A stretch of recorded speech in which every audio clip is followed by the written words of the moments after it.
अस्सलामु अलैकुम वरहमतुल्लाहि वबरकातुहू। कैसे हैं सब? उम्मीद करता हूँ कि आप सब खैरियत से होंगे। आज की इस वीडियो में हम बात करेंगे कि आप अपनी डेट शीट लिंक कैसे बना सकते हैं, उसमें कौन-कौन सी गलतियाँ नहीं करनी। सबसे पहले डेट शीट लिंक फाइल 2023 की आपकी ओपन हो जाएगी, मंडे तक में भी ओपन हो जाएगी, ठीक है? तो जिसके बाद आपने डेट शीट लिंक ओपन कैसे करना है? गूगल में जाना है, वहाँ पे लिखना है Vu final term debt sheet link 2024। वो जो आपके पास सबसे पहली वेबसाइट वीयू की शो हो रही होगी और आप उस वेबसाइट पे क्लिक करके तो अपना डेट शीट लिंक जो है वो ओपन करके आप अपनी डेट शीट बना सकते हैं,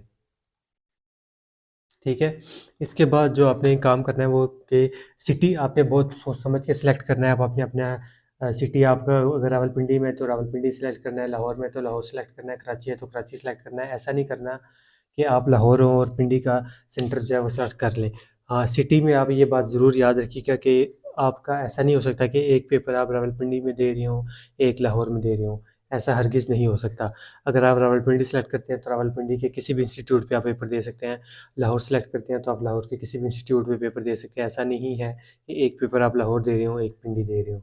अगर आप को लेट्स सपोज़ डेट शीट बनाने के बाद कोई इमरजेंसी हो जाती है, तो फिर आप वीयू सपोर्ट सिस्टम में या वीयू को ईमेल करके उनको बता सकते हैं कि मुझे इमरजेंसी हो गई है, मैं रावलपिंडी में पेपर नहीं दे सकता, मैं लाहौर दे सकता हूँ। तो फिर वो आपको ₹500 फ़ाइन चार्ज करेंगे। ₹500 आपको वाउचर आपके अकाउंट बुक में आएगा। वो पे करने के बाद आप फिर सेंटर चेंज कर सकते हैं, सिटी चेंज कर सकते हैं। रावलपिंडी से लाहौर भी जा सकते हैं, लाहौर से कराची भी जा सकते हैं।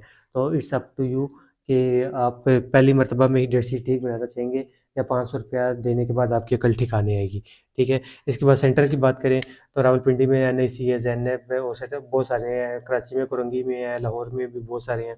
तो आप किसी भी जगह जो है वो सेंटर रख सकते हैं, किसी भी सेंटर में आप एग्ज़ाम दे सकते हैं। सेंटर भी अगर एक जब आप एक दफ़ा सेलेक्ट कर लेंगे तो फिर सेंटर चेंज नहीं होगा।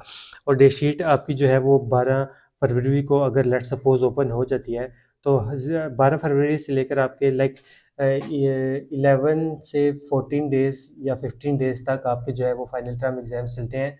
लाइक मेरे ख़्याल में आपके जो है वो 12 मोस्टली 12 या 14 दिन तक जो है वो आपके एग्ज़ाम चलते हैं। हर पेपर के मिड में आप 2 दिन का गैप ज़रूर रखें। ऐसा ना करें कि एक दिन के बाद दूसरा पेपर, दूसरे के बाद तीसरा, तीसरे के बाद चौथा, चौथे के बाद पाँचवाँ, पाँचवें के बाद छठवाँ। कुछ स्टूडेंट्स तो एक पेपर सुबह रखते हैं, एक दिन को और एक शाम को, और इसी तरह 2 दिन में पेपर मुका देने हैं। और कुछ लेजेंड्स जो हैं वो एक ही दिन में सारे पेपर रख लेते हैं। तो वो गलती करते हैं मेरे हिसाब से। एक दिन में सारे पेपर ना रखें, हर पेपर के दरमियान में एटलीस्ट 2 दिनों का गैप दें। क्योंकि अगर आपके 6 सब्जेक्ट्स हैं और 12 दिन आपके पास हैं, 12 दिन तक आपके एग्ज़ाम्स जो हैं वो फाइनल टर्म के चलने हैं, तो हर पेपर में अगर आप 2 छुट्टियाँ रखें तो 6 मल्टीप्लाई बाय 2 12 डेज़ बनते हैं। तो हर पेपर में आप 2 छुट्टियाँ कोशिश करें ज़रूर रखें। हाँ, अगर कोई सब्जेक्ट आपका बच जाता है और अगर आपके 7 सब्जेक्ट्स हैं, तो फिर आप ये कर लें कि जो आपका ईज़ी सब्जेक्ट है ना, उस ईज़ी सब्जेक्ट के दरमियान में 1 छुट्टी रख लें, ठीक है? तो जो मुश्किल सब्जेक्ट है उसके दरमियान में 2 छुट्टियाँ आप ज़रूर रखें। और मैं आपको ये रिकमेंड करूँगा कि जब आप अपनी फाइनल टर्म की डेट शीट बनाएँ तो आपने ये बात ज़रूर याद रखनी है कि आप कोशिश करें कि शुरू के 2 दो जो 2 पेपर है ना, 1 और 2, वो हार्ड रखें।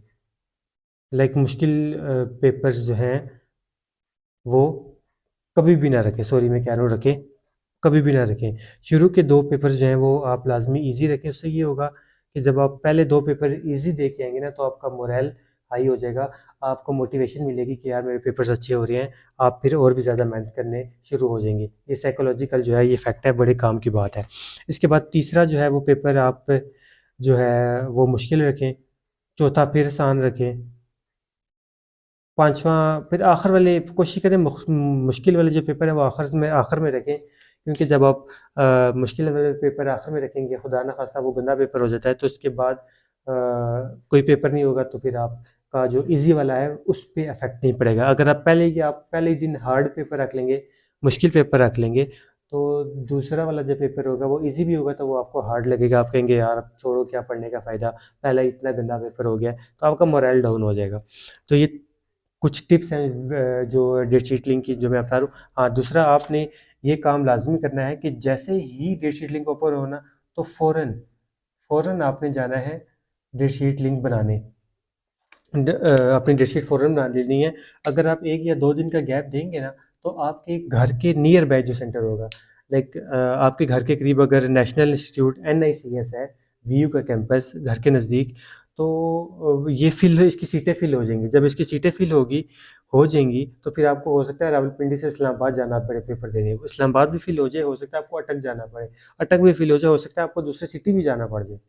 खैर सिटी तक तो बात नौबत नहीं पहुंचती, तो खैर आपके घर के नज़दीक वाला जो कैंपस है वो ज़रूर फिल हो जाता है, तो फिर आपको दूर दराज जाके पेपर देने पड़ते हैं।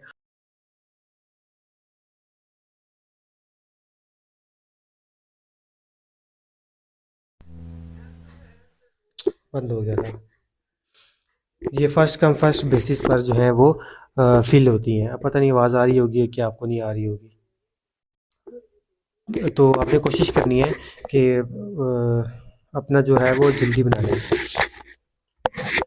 डेट शीट जल्दी बनानी है, ठीक है। तो फर्स्ट कम फर्स्ट बेसिस पे ये सीट जो है वो फिल होती हैं। अगर आपने देर की तो आप मारे जाएंगे, आपको दूर जाना पड़ेगा पेपर देने। और इसके अलावा तो कुछ भी नहीं है। अगर आपने कोई फ़ीस वगैरह जमा नहीं कराई तो वो जमा करा दें। इंडोमेंट फ़ीस और सपोर्ट फ़ीस का इतना मसला नहीं होता, वो एंड में भी जमा करा सकते हैं। बाकी फाइनल टर्म एग्जाम प्रिपरेशन से रिलेटेड वीडियो मैं जल्द जो है वो अपलोड करूँगा। 1-2 दिन में वर्किंग जारी है मेरी उस पे। बुलेट पॉइंट्स इकट्ठे कर रहा हूँ, जब वो आएगी तो मैं आपको ग्रुप में भी शेयर कर दूँगा। चैनल को सब्सक्राइब कर लो, बेल आइकन दबा लो लाज़मी। अल्लाह हाफ़िज़।